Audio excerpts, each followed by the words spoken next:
रेणु के जन्म शती वर्ष में रेणु को याद करने के इतने आयाम हैं कि ठीक से उन्हें गिनवा दिया जाए तो एक भरा पूरा व्याख्यान हो जाएगा। मैला आंचल और आंचलिकता एक पहलू है। आज़ादी के बाद नए बनते हुए भारत की प्रामाणिक और आलोचनात्मक तस्वीर एक दूसरा पहलू है। लोकतंत्र और लोकतांत्रिक मूल्यों में विश्वास और उस विश्वास को व्यवहारिक और मूर्त रूप देने में के लिए चल रहे संघर्ष में सहभागिता करने वाले लेखक का एक तीसरा पहलू है, जिसमें हम उन्हें 42 के भारत छोड़ो आंदोलन से लेकर नेपाल के लोकतंत्र के आंदोलन और आगे चलकर जयप्रकाश नारायण के संपूर्ण क्रांति के आंदोलन में भूमिका निभाते हुए पाते हैं। साल दर साल आने वाली बाढ़ और सूखे से बिहार में होने वाली तबाही का मार्मिक बयान करने वाले पत्रकार का एक पहलू है जिस पर बात की जा सकती है। भारत की आत्मा का हिंदी गद्य में अनुवाद करने में समर्थ उनकी बेमिसाल भाषा भी एक बहुत महत्वपूर्ण पहलू है जिस पर हम जन्म शती वर्ष में बात कर सकते हैं। किंतु आज की बातचीत के लिए मैंने इन सभी पहलुओं को छोड़ दिया है और केवल उनकी कहानी तीसरी कसम अर्थात मारे गए गुलफाम को चुना है। मैला आंचल जैसी क्लासिक कृति जिसने आंचलिकता जैसे शब्द ही नहीं बल्कि साहित्य में आंचलिक दृष्टि का प्रसार किया, उसे नहीं चुनकर तीसरी कसम जैसी कहानी का चुनाव किया है। आपको लग सकता है कि यह चुनाव क्यों किया गया। रेणु के विस्तृत, विविध और विशिष्ट लेखन से यही कहानी क्यों? इस क्यों के उत्तर से ही मैं अपनी बात शुरू करूंगा। पहली बात तो यह कि तीसरी कसम किताबों से बाहर निकलकर एक भिन्न माध्यम में हमारे दिलो दिमाग में मौजूद है और व्यापक हिंदी समाज की स्मृति का हिस्सा है। जी हाँ, मैं तीसरी कसम फिल्म की बात कर रहा हूँ। हालांकि तीसरी कसम फिल्म का बनना भी एक कहानी है। भारत यायावर ने तीसरी कसम अर्थात मारे गए शैलेंद्र शीर्षक लेख में इसका बखूबी बयान किया है। एक कहानी जो बिहार के ग्रामांचल में लिखी जाती है। पटना से निकलने वाली एक नामालूम सी पत्रिका में 1958 में छपती है। पत्रिका का नाम अपरंपरा है।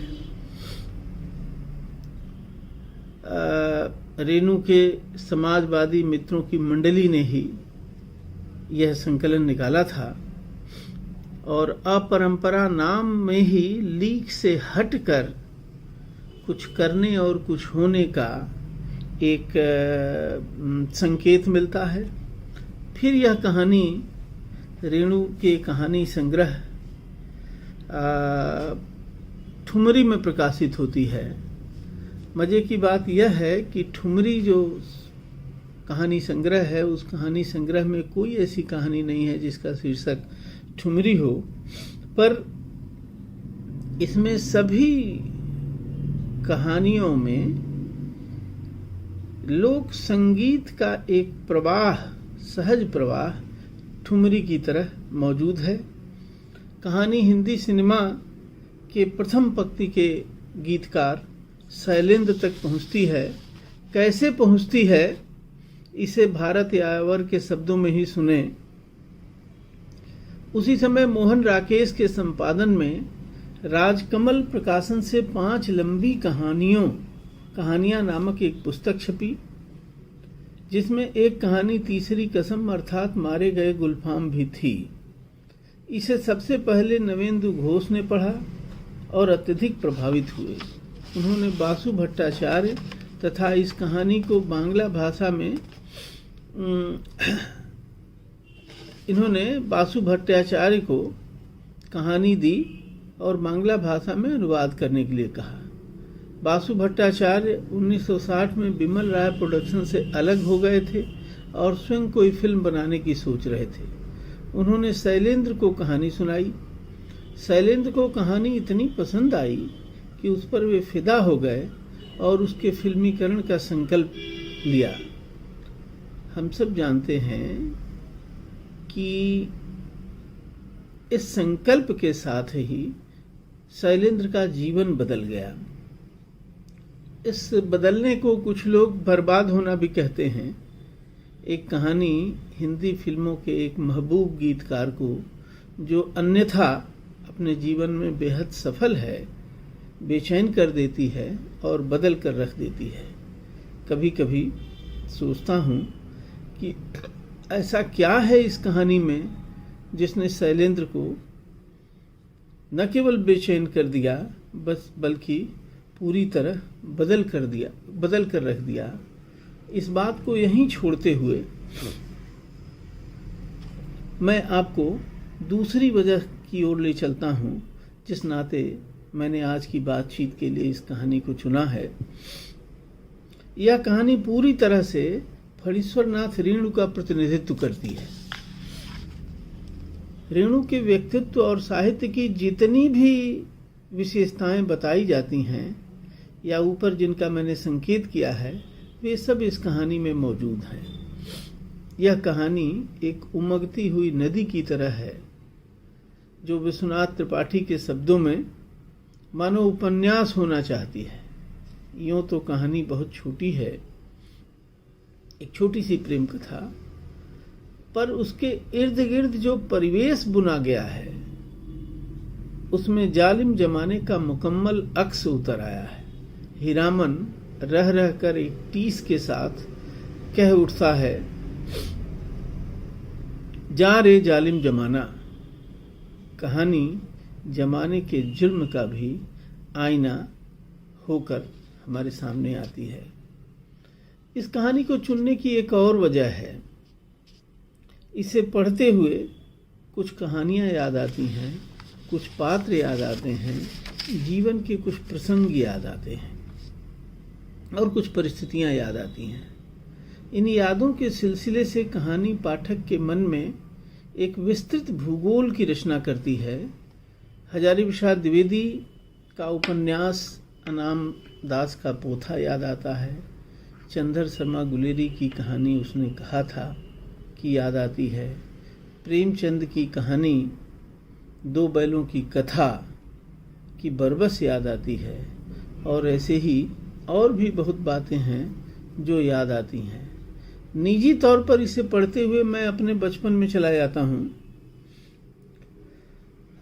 जब मेरी माँ अपने मायके जाती थी तो ऐसी ही बैलगाड़ी से उनको ले जाया जाता था। बैलगाड़ी पर पर्दा रहता था जिसे हम लोग ओढ़नी कहते थे, और उस ओढ़नी में बैठी हुई माँ के साथ हम लोग भी होते थे। और बैलगाड़ी जब एक गांव से दूसरे गांव में गुजरती थी तो पीछे पीछे बच्चों का झुंड दुल्हन को विदा करने का फर्ज निभाते हुए चलता था। हमारे रास्ते में एक छोटी सी नदी, जिसे छोटी गंडक कहते हैं, वो पड़ती थी और बैलगाड़ी सवारी सहित उस नदी को पार करती थी। वह सब दृश्य याद आ जाता है। इन सभी यादों के साथ कहानी का जो भूगोल बनता है वह समूची 20वीं शताब्दी को अपने आगोश में ले लेता है। 20वीं शताब्दी का जो भारत है उस भारत को अपने आगोश में ले लेता है। जैसा कि मैंने शुरू में कहा है, यह मुख्तसर सी एक प्रेम कथा है। गाड़ीवान हीरामन और कंपनी की मशहूर नर्तकी हीराबाई की प्रेम कथा। खास बात यह है कि इस अव्यक्त प्रेम की कथा अपने बितान में महाकाव्यात्मक है। हीरामन और हीराबाई के अलावा यह एक ऐसे अंचल की कथा भी है जिसके जीविका उपार्जन का साधन कृषि और पशुपालन है। हीरामन अपनी सीधी सादी जिंदगी में खुश है। वो 20 साल से बैलगाड़ी हाँकता है, गाड़ीवान है और गाड़ीवानी की कला का उस्ताद है। वो बैलगाड़ी हाँकना यानी गाड़ीवानी उसके जीवन का परम सुख है। उसके बैल खुश रहें, भैया भाभी खुश रहें, बस इस सुख में वो अपभ्रंश के एक कवि की पंक्ति याद आती है कि चार बैल्ला धेनु दुई और मिठा बोली नारी। तो 4 बैल हों दरवाजे पर, 2 गायें हों और मीठा बोलने वाली एक औरत हो। हीरामन के जीवन में 2 बैल हैं, बैलगाड़ी है और उसकी अपनी एक भाभी हैं और इसी में खुश है। अपनी खुशी में, भैया भाभी की खुशी में प्रसन्न है। वो इस सुख में 3 बार खलल पड़ती है। पहली बार तब जब वह चोरी का माल ढोते हुए पकड़ा जाता है और उसे अपनी गाड़ी गंवाकर जान बचानी पड़ती है। वह कसम खाता है कि आगे से चोरी का माल नहीं लादेगा। दूसरा वाकया बांस लादने का है। बांस का एक सिरा बैलगाड़ी के काफ़ी आगे तक जाता है, इसका पूरा डिटेल दिया है कहानी में, और दूसरा सिरा पीछे तक निकला होता है। इसी में एक दिन किसी से टक्कर हो जाती है और हीरामन पिट जाता है और आगे से बांस न लादने की कसम खाता है। हीरामन की कस्में आत्मोद्बोधन के लिए हैं। अमूमन कसम दूसरे को विश्वास दिलाने के लिए खाई जाती है। हालांकि चलन में तो यह है कि हमारे यहाँ झूठ बोलने के लिए कसम खाई जाती है और खाई जा रही है। लेकिन तीसरी कसम की जो कस्में हैं वो इसलिए खाई जा रही हैं कि दोबारा ऐसी गलती न हो जिससे किसी झंझट में पड़ें और हमारी जो सीधी सादी ज़िंदगी चल रही है उस ज़िंदगी में जो चैन है उस चैन को गंवाना पड़े। पहली 2 कस्मों की तरह ही पहली 2 कस्मों की तरह ही तीसरी कसम के पीछे की एक कथा है और वही कथा इस कहानी की असली कथा है। हीरामन बैलगाड़ी के साथ ढुआई के लिए, सौदे के लिए निकला हुआ है। उसे एक सवारी मिलती है। सवारी के साथ हीरामन बहुत खुश है। उसकी गाड़ी में कंपनी में काम करने वाली हीराबाई बैठी हुई है। हालांकि उसे अभी तक ये मालूम नहीं है कि जो बैठी हुई है वह कोई मशहूर औरत है और उसका नाम हीराबाई है। वो रास्ते में सवारी की एक झलक देखता है और झलक देखते ही उसे ये अनुमान लग जाता है झलक देखते ही उसको ये अनुमान लग जाता है कि यह जो औरत बैठी हुई है, जो सवारी है, साक्षात परी है। कुछ देर तो उसे यह भ्रम भी होता है कि यह सचमुच औरत है या कोई चुड़ैल वगैरह है। थोड़ा उसको भय भी होता है, रास्ते में मनौती वगैरह भी करता है। लेकिन जैसे ही सफ़र आगे बढ़ता है और बातचीत शुरू होती है तो उसका भ्रम दूर हो जाता है। 30 कोस का सफ़र है, बैलगाड़ी की यात्रा है, तो बिना बातचीत के सफ़र कटे कैसे। और थोड़ी ही बातचीत में हीराबाई यह परख लेती है कि हीरामन सचमुच हीरा है। वह रास्ते में हीरामन से कहानियाँ और गीत सुनते हुए जाती है। हीरामन उसे दुनिया की नज़रों से बचाकर ले जाता है और सकुशल गंतव्य तक पहुंचा देता है। सफ़र पूरा होने पर दोनों को लगता है कि काश यह सफ़र इतना जल्दी पूरा न होता, थोड़ा और समय लगता, लेकिन रास्ता तो रास्ता है, उसे पूरा होना था, पूरा हुआ। हीराबाई वहाँ से नौटंकी कंपनी में चली जाती है। वह हीरामन और उसके दोस्तों से बीच बीच में मिलती रहती है, उनको उसने पास दिला दिया है। अब जितने दिन हीराबाई है नौटंकी में, उतने दिन सब नौटंकी देखते हैं, दिन भर अपना रोजी रोजगार करते हैं, रात में नौटंकी देखते हैं। नौटंकी ख़त्म होती है, जैसा कि उसे होना था। हीराबाई को वापस जाना होता है और वह वापस जाती है। हीरामन यह सुनकर विचलित हो जाता है। विचलित हीराबाई भी होती है, पर लौटना उसकी नियत ही है। हीरामन हीराबाई से मिलने रेलवे स्टेशन जाता है, मुलाकात होती है और इसी बीच ट्रेन आ जाती है और हीराबाई को लेकर चली जाती है। हीराबाई और ट्रेन के जाते ही हीरामन को अजब सी उदासी घेर लेती है और इस उदासी में ही वो अपने बैलों को झिड़की देता है और झिड़की देते हुए तीसरी कसम खाता है कि आगे से मैं किसी कंपनी वाली को गाड़ी में नहीं बैठाऊंगा, क्योंकि एक सरल शांत सादगी भरा जो जीवन अपने जीने के लिए हीरामन ने चुना है, हीराबाई का जो आगमन है वह आगमन उस सरल शांत जीवन में एक खलल डालकर चला जाता है। एक बीच में जो महुआ घटवारिन की कथा आती है, जिसको बड़े रस लेकर के हीरामन सुनाता है और हीराबाई भी बड़े रस लेकर के सुनती है। बीच में एक सपना भी वो देखता है कि वो जैसे वही महुआ घटवारिन उसके पास आ गई है। वह महुआ घटवारिन चली जाती है और छोड़ जाती है स्मृति का एक बहुत ही नम कोना। ये जो छोटी सी कहानी है वह हमें जैसा कि मैंने शुरू में कहा था कि स्मृतियों के एक बड़ी भूगोल में ले जाती है।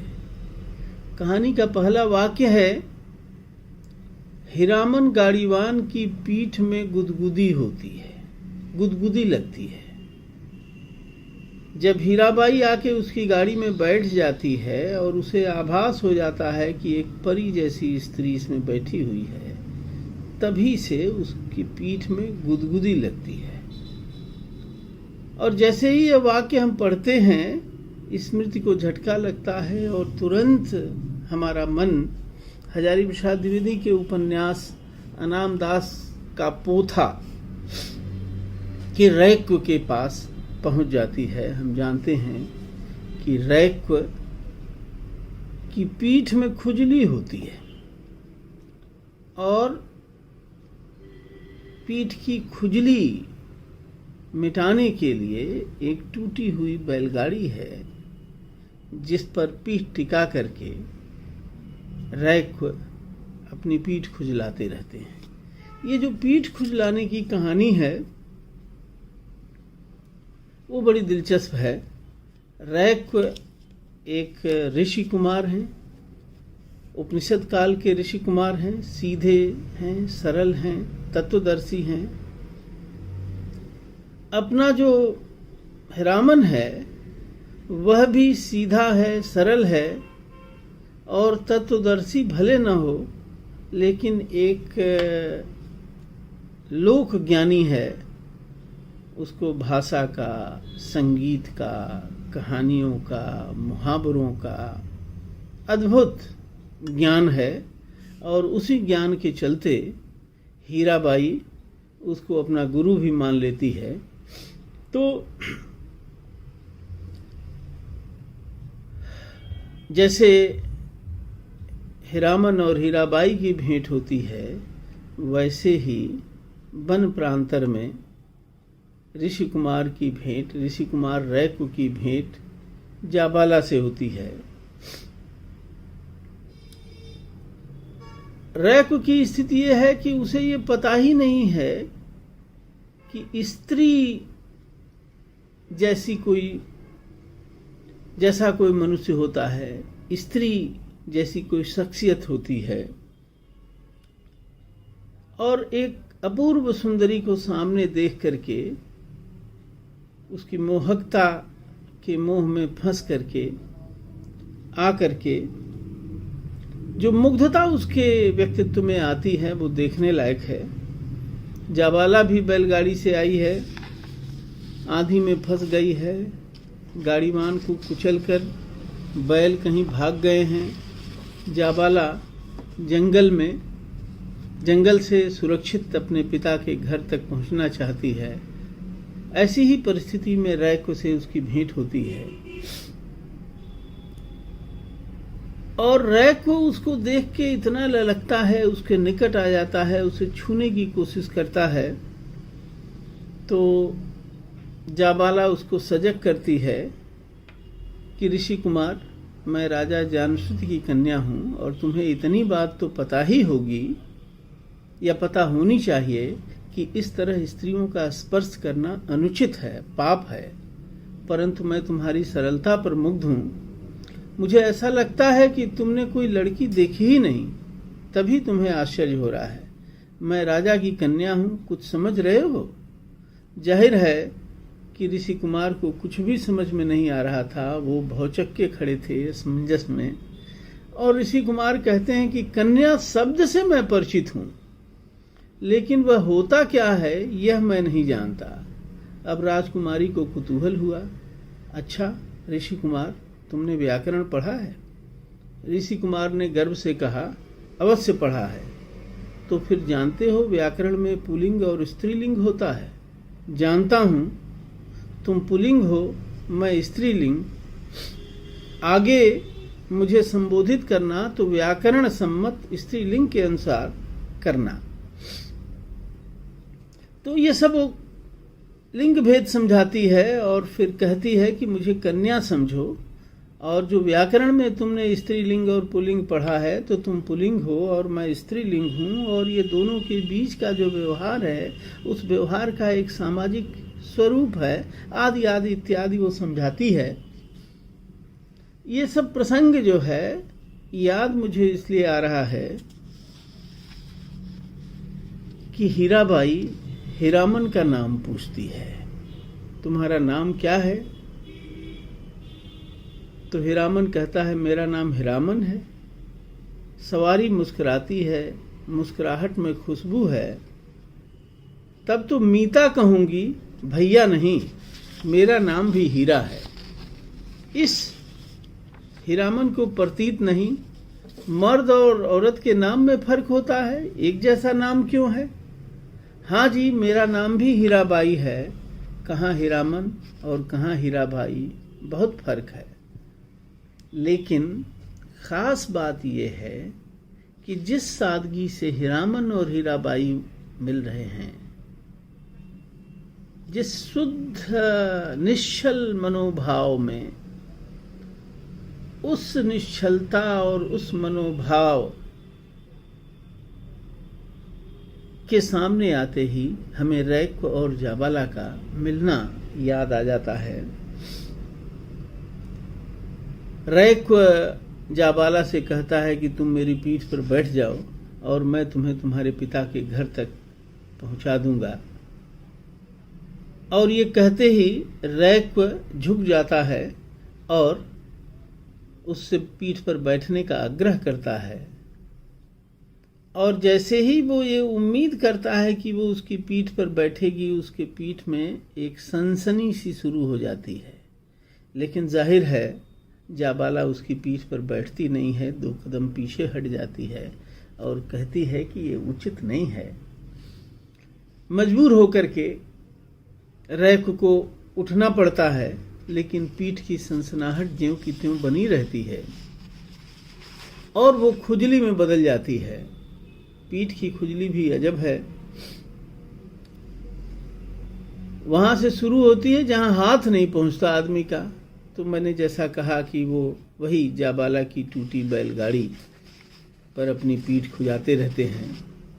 लेकिन कई चीजें हैं जो हीरामन और हीराबाई और रैक और जाबाला की आपस में मिलती है।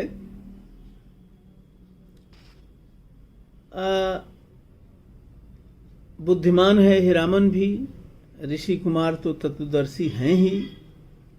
एक भोलापन है जो दोनों में सामान्य रूप से मौजूद है। जाबाला की आवाज सुनकर के रैक को लगता है कि जैसे सामवेद का गायन हो रहा है, वाणी सामगान की तरह पवित्र लगती है। और इधर हीरामन को हीराबाई की आवाज, उस अनदेखी औरत की आवाज कैसी लग रही है, वो अचरज में पड़ जाता है और लगता है जैसे कि बच्चों की बोली हो, महीन फेनु गिलास जैसी। ये फेनु गिलास ग्रामोफोन को गांव में फेनु गिलास कहते हैं। तो फेनु गिलास ही बोली उसको लगती है और बच्चों की सी सरलता उसमें लगती है। दोनों कहानियों के प्रेमियों में अजब समानता है और प्रेमानुभूति का ब्यौरा भी एक सा। पीठ में गुदगुदाहट है, उधर इधर पीठ में सनसनाहट है। जिस गुदगुदाहट को हीरामन महसूस कर रहा है उसका कहीं और बयान नहीं है, उसे रैक व्याख्यायित करता है। मेरे भीतर जो प्राण वायु है वह तुम्हें देखकर बहुत चंचल हो गया है। तुम्हें दिखाई नहीं देता, पर मेरे भीतर भयंकर आंधी बह रही है। मैं नहीं जानता वह मुझे उड़ाकर कहाँ ले जाएगी, पर वह उड़ा रही है। हीरामन की प्रतिक्रिया इतनी आवेगमयी नहीं है जितनी कि रैक की प्रतिक्रिया है, लेकिन आवेग जो प्रेम का है वो हीरामन का भी उतना ही आवेगमय है। दोनों प्रेम कहानियों में भोले और बुद्धिमान युवक की समक्षता सुंदर और सापेक्षिक रूप से दुनियादार स्त्री से होती है। भोलेपन और उसमें निहित जो सच्चाई है, उस सच्चाई के लिए एक अपूर्व ललक दिखाई पड़ती है। और इस तरह देखें तो एक सभ्यतागत प्रश्न भी यह कहानी खड़ा करती है कि वह जो सादगी है और वह जो सच्चाई है, उसकी जो मोहकता है, उस मोहकता को जिसे हमने सभ्यतागत यात्रा में गंवा दिया है, वह सादगी और सच्चाई और सरलता को कैसे पुनरावेशित किया जाए, उसका अन्वेषण कैसे किया जाए, पुनर्खोज कैसे की जाए, यह भी कहानी हमें बताती है। कहानी आगे बढ़ती है तो स्वाभाविक रूप से दो बैलों की कथा याद आ जाती है प्रेमचंद की। और प्रेमचंद और रेणु दोनों में एक तरह की संगति है।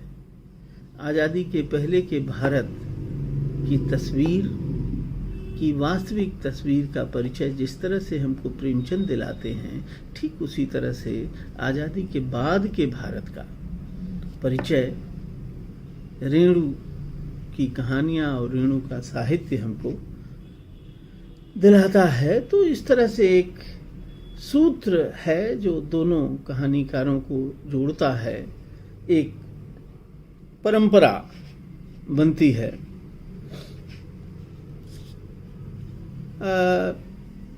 आज़ादी के बाद के नए बनते हुए भारत की जैसी तस्वीर और आलोचनात्मक तस्वीर, प्रामाणिक तस्वीर रेणु देते हैं, वैसी आत्मीय तस्वीर हमें दिखाई नहीं देती। और बैलों का भारतीय जीवन में आप देखिए तो बैल से किस तरह हीरामन संवाद करता है। ये जो बैल और हीरामन का संवाद है, वह संवाद दो बैलों की कथा और झूरी के जो दो बैल हैं, और जिस तरह से वह मनुष्य की तरह व्यवहार करते हुए, आप याद करें कि जब वो बैल झूरी की ससुराल से लौट करके आ जाते हैं और झूरी के दरवाजे पर खड़े हो जाते हैं, तो सारे बच्चे जुट गए हैं और सारे बच्चे उन बैलों का अभिनंदन करते हैं और कहते हैं कि ये बैल तो मनुष्य की तरह व्यवहार करते हैं। तो यह बैल का मनुष्य की तरह व्यवहार करना और मनुष्य का बैल के साथ मनुष्य की तरह व्यवहार करना, यह एक भारतीय समाज की और कृषि आधारित समाज की एक अद्भुत विशेषता है, जो विशेषता प्रेमचंद के समय में भी बनी हुई थी, हमारे रेणु के समय में भी बनी हुई थी।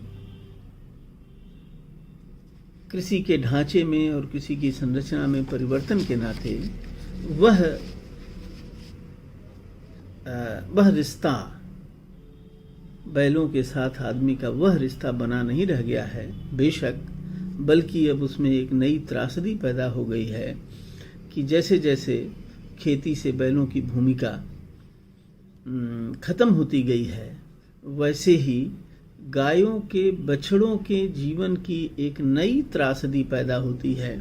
इस त्रासदी की ओर इशारा करते हुए केदारनाथ सिंह की एक कविता है, बैलों का संगीत प्रेम, जिसमें बैलों को ट्रैक्टर की आवाज़ सुनाई पड़ती है और वे थमक जाते हैं। तो एक ट्रैक्टर की आवाज़ की मोहकता भी है, लेकिन उस मोहकता के भीतर एक त्रासदी है जिसकी ओर कवि ने इशारा किया है।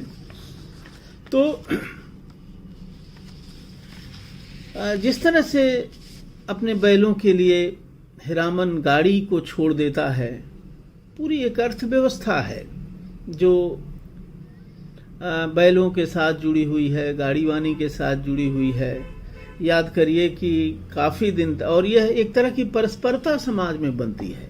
मान लो कि हमारे पास बैल है लेकिन गाड़ी नहीं है या हल नहीं है, और कोई है जिसके पास गाड़ी है और बैल नहीं है, तो ये दोनों मिलजुल के काम करते हैं। याद करें कि हीरामन भी जब उसकी गाड़ी खो गई है, गायब हो गई है, छूट गई है, तो वो अधिया पर गाड़ी चलाता है, दूसरे की गाड़ी लेके आता है।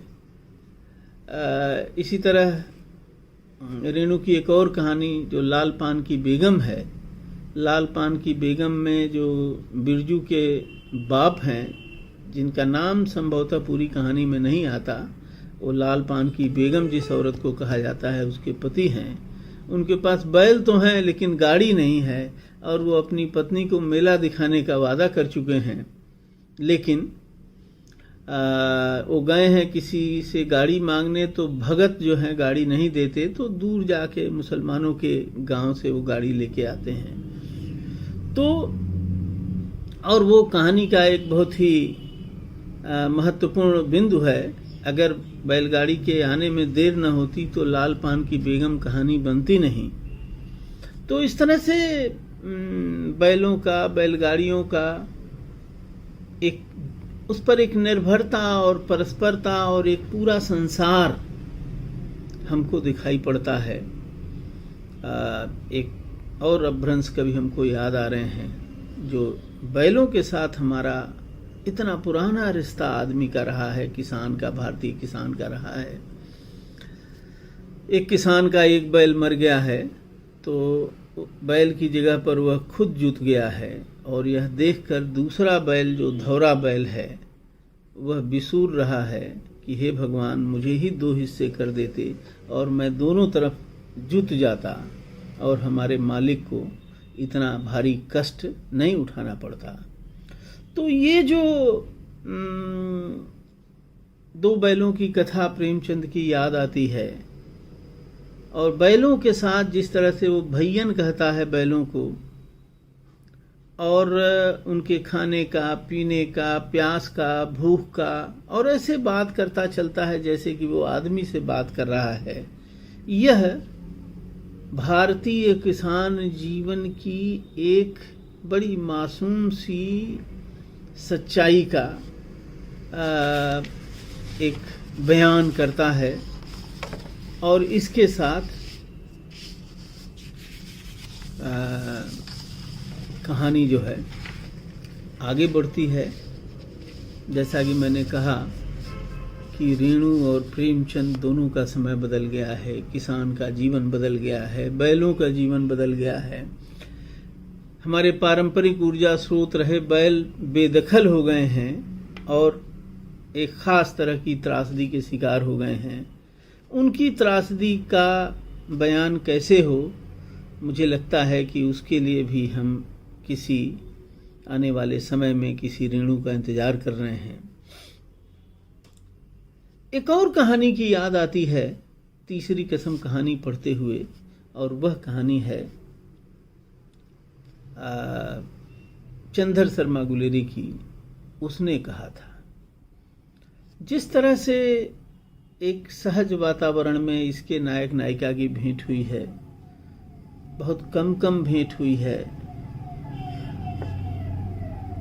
किशोर नायक नायिका हैं, उसने कहा था कहानी के, और दुकान पर भेंट होती है, दोनों सौदा लेने गए हैं, और ये महीने भर की में 3-4 मुलाकातें हैं, और उन मुलाकातों में जो एक आत्मीयता पैदा हुई है, आगे चल कर के वही लड़का हमें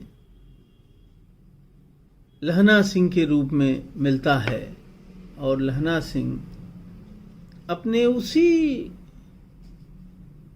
किशोर प्रेम और लगाव के लिए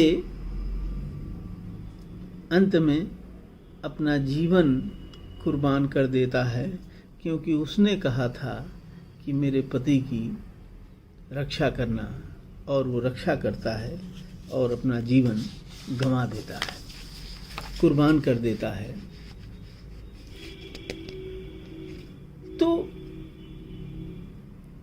ये कहानी इसलिए याद आई, उसने कहा था कि एक प्रेम की अंतर्धारा इन तीनों चारों कहानियों को आपस में जोड़ती है।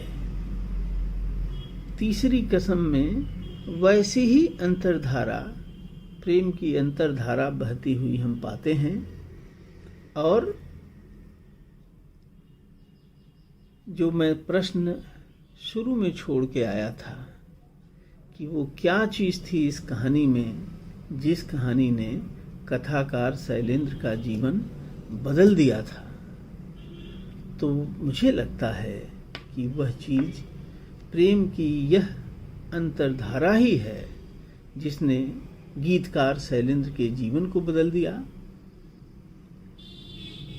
आज की तारीख में रेणु की जन्मशती के अवसर पर तीसरी कसम कहानी को याद करना, भारतीय जीवन में मौजूद निर्मल प्रेम की इस अंतर्धारा को याद करना है। हम जानते हैं कि तमाम सारी वजहों से यह जो निर्मल प्रेम की अंतर्धारा है वह कहीं खो सी गई है। रेणु की कहानी हमें प्रेरित करती है कि खो सी गई सादगी भरी ये जो निर्मल प्रेम की कहानी है, उसकी जो अंतर्धारा है, उस अंतर्धारा को इस कठिन समय में, जबकि मानवीय प्रेम और करुणा, सरलता, भोलापन जैसी चीज़ें पीछे छूट गई हैं, यह कहानी उन सब चीज़ों का उत्खनन करने, खोजने और अपने जीवन में एक तरह से उसका संधान करने की प्रेरणा देती है, जो कि तो एक तरह से चाहे तो हम इस कहानी को भारतीय जन जीवन में मौजूद उस सरल सादगी भरे प्रेम की अंतर्धारा के एक स्रोत के रूप में इस कहानी को देख सकते हैं और पढ़ सकते हैं। मैं समझता हूँ कि रेणु की जन्म शती वर्ष में रेणु के समग्र साहित्य को याद करना, रेणु के इस तीसरी कसम कहानी के बहाने रेणु को याद करना, रेणु के साहित्य को याद करना और उस साहित्य के पीछे उस समाज को याद करना और उस समाज के साथ रेणु का जो आत्मीय लगाव है, उस आत्मीय लगाव को याद करना रेणु के जन्म शताब्दी वर्ष की यह एक बड़ी सार्थकता होगी। इन्हीं शब्दों के साथ मैं आज की अपनी ये बात समाप्त करता हूँ और मैला आंचल श्रृंखला के संयोजक हिंदी के कवि विमल कुमार जी को इस बात के लिए हृदय से धन्यवाद देता हूँ कि उन्होंने शताब्दी वर्ष में रेणु को याद करने के क्रम में मुझे भी यह अवसर दिया कि मैं रेणु को याद करूं और अपने भीतर कहीं पथरा गए खो गए प्रेम की इस अंतर्धारा को फिर से प्राप्त करूं। बहुत बहुत धन्यवाद।